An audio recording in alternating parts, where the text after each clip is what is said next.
दोस्तों, कुछ दिन पहले धरती के एक हिस्से पर आए भूकंप के लगातार झटकों ने इंसान को उसकी कमजोरियों का एहसास दिलाते हुए हजारों की संख्या में न सिर्फ लोगों की जान ली, बल्कि तुर्की और सीरिया के कई शहरों के हजारों घर, इमारत, एयरपोर्ट, फ्लाईओवर्स को जमींदोज कर दिया। ये घटना अपने आप में इतने दिल दहला देने वाली है कि अखबार से लेकर हर मीडिया चैनल पर सिर्फ आपको टर्की और सीरिया की बिलखते हुए लोगों की चीखें और मदद मांगती आंखें नजर आ रही होंगी। इसके अलावा भूकंप कितना भयंकर था, इस बात को साबित करने के लिए सोशल मीडिया पर बहुत सारे वीडियोस भी चल रहे हैं। इनमें कैमरे में कैद हुए कुछ ऐसे भयानक सीन दिख रहे हैं जिनको देखकर आपके रोंगटे खड़े हो जाएंगे।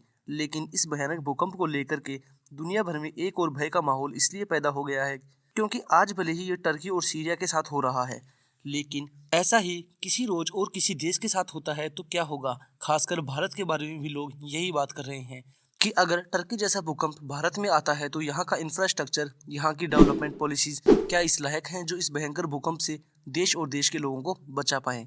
साथ ही बात इस मुद्दे पर भी की जा रही है कि आखिर टर्की में इतना भयानक भूकंप आया ही क्यों। तो आज इस वीडियो में हम आपको उन्हीं बातों की डिटेल्ड इन्फॉर्मेशन और कुछ ऐसी ही घटनाओं की हिस्ट्री को पेश करने वाले हैं। इतिहास में ज्यादा पीछे न जाते हुए सबसे भयानक भूकंप की तस्वीर आपके सामने रखते हैं, जिसने उत्तर भारत के रहने वाले हर शख्स के जहन में जगह बना ली होगी। तारीख थी 25 अप्रैल की और साल था 2015। उत्तर भारत के कई शहरों में भूकंप के जबरदस्त झटके महसूस किए गए और लोग सहम से गए। कई लोगों के घरों में दरार पड़ी और थोड़े बहुत नुकसान हुए, लेकिन ये नुकसान इस कहानी के असली हिस्से के रत्ती भर के बराबर भी नहीं था, क्योंकि जो भूकंप के झटके पूरे उत्तर भारत में महसूस किए गए थे, इसका असली शिकार नेपाल बना था, जहां पर यह भूकंप इतना भयानक था कि इससे सड़कों के बीच में कई फीट चौड़ी दरारें पड़ गई, जमीन फटने लगी, मकान गिरने लगे, लोग मरने लगे। चीख और पुकार के बीच करीब 80 लाख लोग नेपाल में इससे प्रभावित हुए, जिनमें से करीब 9,000 लोगों ने भूकंप में अपनी जान गंवा दी थी।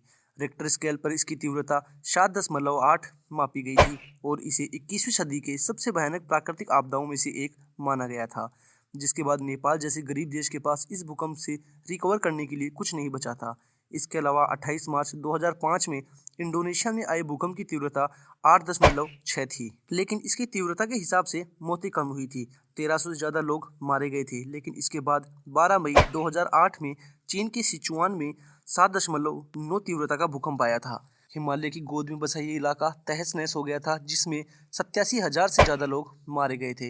इन घटनाओं का जिक्र हमने इसलिए किया है क्योंकि अभी तक टर्की और सीरिया में जो भूकंप के झटके महसूस किए गए हैं और जो तस्वीरें वहां से सामने आ रही हैं, वो बिल्कुल नेपाल के उस भयानक भूकंप से मेल खाती हैं।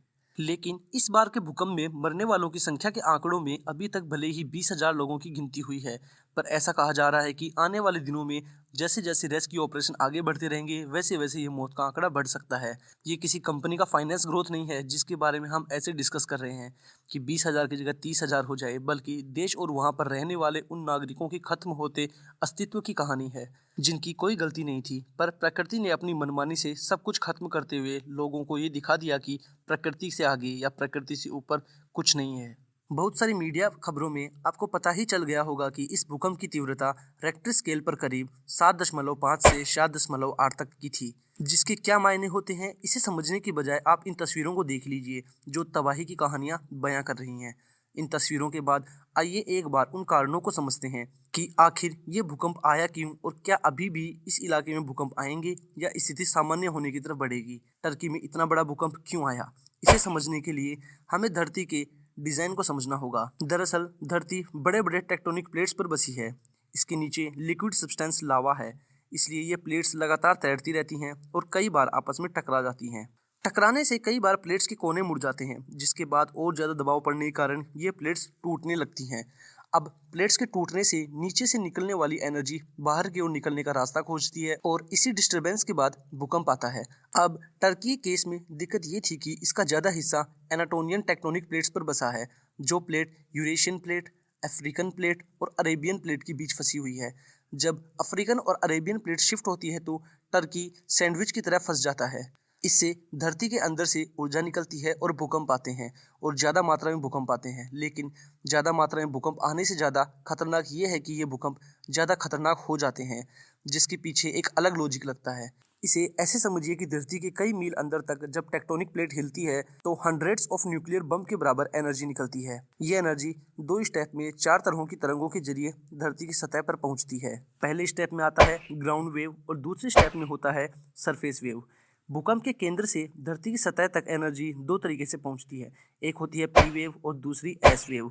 अगर एनर्जी पी वेव की फॉर्म में ऊपर तक आती है तो वो एक स्प्रिंग की तरह होती है। इसकी फ्रीक्वेंसी और स्पीड ज़्यादा होती है, यानी ये एनर्जी को धरती की सतह तक जल्दी पहुंचा देती है। वहीं एस वेव इंग्लिश के अल्फ़ाबेट एस की शेप में ऊपर बढ़ती है। एस वेव की स्पीड पी वेव से कम होती है, यानी ये पी वेव से कम खतरनाक होती है। अब ये तो हो गए ग्राउंड वेव के सरफेस तक आने के दो पैटर्न। अब आते हैं दूसरे स्टेप पर, यानी कि सरफेस वेव पर। यहाँ पर भी ये एनर्जी दो फॉर्म्स में प्रोपोगेट करती है, पहली रेली वेव की फॉर्म में और दूसरी लव वेव की फॉर्म में। रेली वेव समुद्र से उठने वाली लहरों की तरह बढ़ती है। इनमें किसी पावरफुल व्हीकल की तरह उसके चारों ओर एनर्जी निकलती है, मतलब जैसे जैसे ये आगे बढ़ती है इसकी एनर्जी भी बढ़ती है और एक तरह से ज़मीन को चीरती हुई चली जाती है, जिससे भयंकर तबाही मचती है।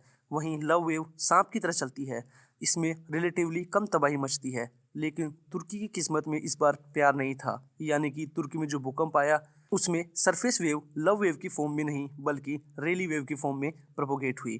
अब बात करें भारत की, तो भारत में भी हर साल हजारों भूकंप आते हैं। हमारे देश की ज़मीन का करीब 59% हिस्सा भूकंप के हाई रिस्क वाले जोन में है और सबसे ज़्यादा खतरा हिमालयी इलाकों को है। इन इलाकों में कुछ ऐसे तगड़े भूकंप आ चुके हैं जो रेक्टर स्केल से मापने पर बेहद हाई इंटेंसिटी के थे। अब इसी बात से आप समझ सकते हैं कि भारत में भी भूकंप का खतरा बना रहता है। कुछ एग्जाम्पल के लिए इतिहास में चलें तो 1897 में शिलोंग पठार पर 8.1 तीव्रता का भूकंप आया था। 1905 में कांगड़ा में 7.8 तीव्रता का, 1934 में बिहार नेपाल बॉर्डर पर 8.3 तीव्रता का, अरुणाचल चीन बॉर्डर पर 1950 में 8.5 तीव्रता का भूकंप और फिर 2015 में 7.9 तीव्रता का भूकंप आया नेपाल में। इन इलाकों में लो इंटेंसिटी से हाई इंटेंसिटी तक के भूकंप आते हैं। इसके पीछे का कारण है टेक्टोनिक प्लेट्स। इन इलाकों में इंडियन प्लेट और तिब्बतन प्लेट मिलती हैं जो आपस में टकराती हैं। इसे पूरे 2400 किलोमीटर के इलाके में सबसे ज़्यादा खतरा है। इसलिए इंडियन स्टैंडर्ड ब्यूरो ने देश को अलग अलग 5 भूकंप जोन में बांटा है। देश में 5वीं जोन को सबसे खतरनाक माना जाता है। इस जोन के इलाकों में आने वाले राज्यों में तबाही की आशंका ज़्यादा रहती है, यानी कि अगर यहाँ भूकंप आते हैं तो बाकी के जोन वालों से ज़्यादा भयंकर आएंगे। 5वें जोन में देश की ज़मीन का 11% हिस्सा है, चौथे जोन में 18% और तीसरे जोन में 30%। ये तो थी भूकंप की कहानी। आपकी इस मामले में क्या राय है हमें कमेंट करके ज़रूर बताएं। साथ ही इस वीडियो को लाइक और शेयर करना ना भूलें और हमारे चैनल को सब्सक्राइब करें।